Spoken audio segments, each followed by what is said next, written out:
Hello, my name is Tony Rajiv Janeja, and the title of my talk is The Passion for Finding Self.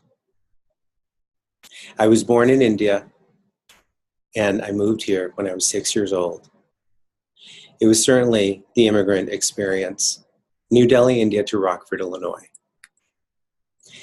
I think most of my challenges initially were in assimilation. I wanted to fit in. I didn't have any real comprehension of what was happening in the sense of the move, the upheaval internally. This was followed by years of wanting to fit in.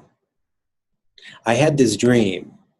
I thought, only if I could become a rock star, maybe a doctor, something the society or people valued, thereby placing my sense of self outside. I was an average student. I finished college with a 3.0. That wasn't going to get me into med school. But I had in my mind and was convinced that if I could get into medical school and become a doctor, that I would feel worthy. I applied to graduate school. I didn't get in, Northwestern and Evanston. I took 6 classes as a non-degree student, got 3 A's, 3 B's, retook the juries, and got in. I finished my master's in '94.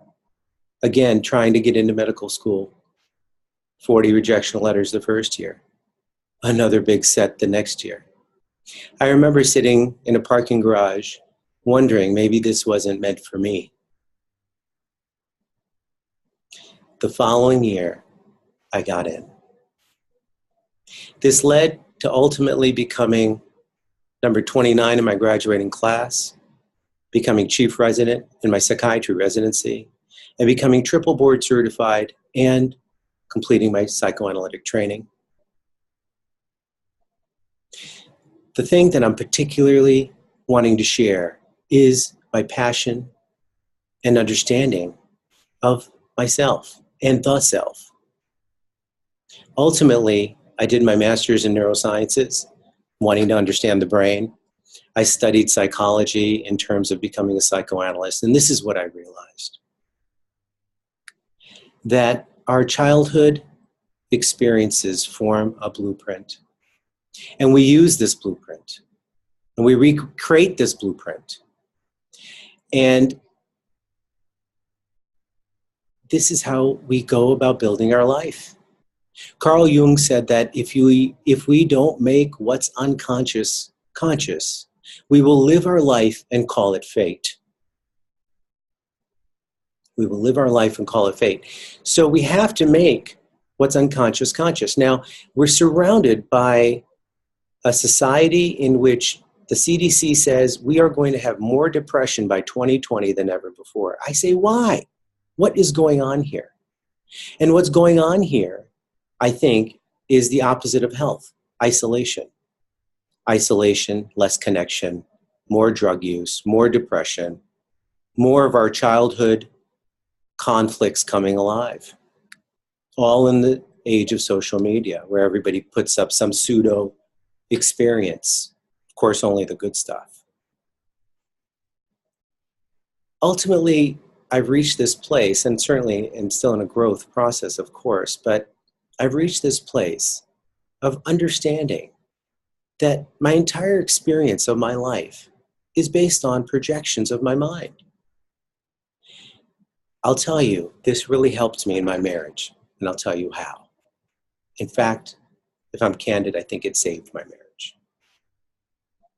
I realized that every expectation that I had, every wish that I felt frustrated by, that was unresolved, was reflective of not my partner or my choice in the partner, but rather on my mind and what I had recreated using my blueprint in my adult life. It was only when I realized that I cannot project my wishes, and if I do, they're not going to get met because that's not who this person is. The mind will recreate our conflicts from our childhood. So the very thing that I felt lack then will be the quality that I pick in a partner.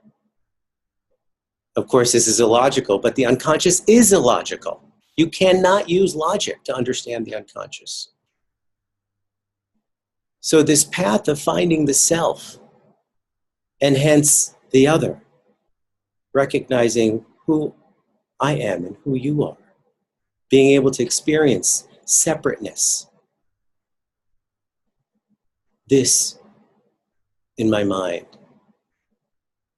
is one of the goals of life.